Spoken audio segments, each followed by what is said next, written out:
Firon kimi tanınan Misir kralı və yaxın ətrafı inandıqları çox tanrılı sistemlərinə, bütpərəst əqidələrinə çox sadiq idilər.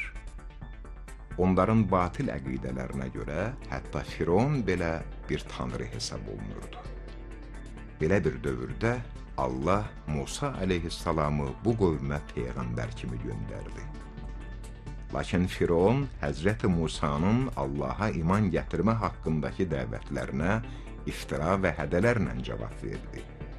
Fironun bu qəzəbli və təkəbbür dolu davranışı Allahın əzabı ilə qarşılaşana dək davam etdi. Ölüm təhlükəsi ilə qarşılaşan Firon suların altında qalacağını başa düşdü. Yalnız o anda dərhal iman gətirməyə yönələn Fironun halı Quran ayələrində belə bildirilir. İsrail oğullarının inandıqlarından başqa Tanrı olmadığına iman gətirdim.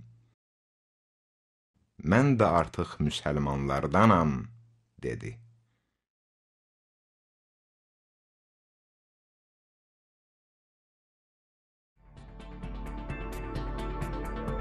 Lakin Allah Fironun belə bir məqamda iman gətirməsini qəbul etmədi.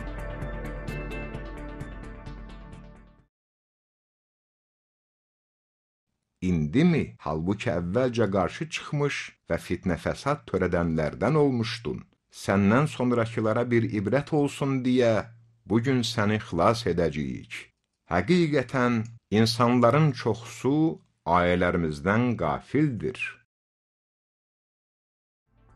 Bu ayələrdə Fironun cəsədinin gələcək nəsillərə ibrət olacağı xəbər verilir.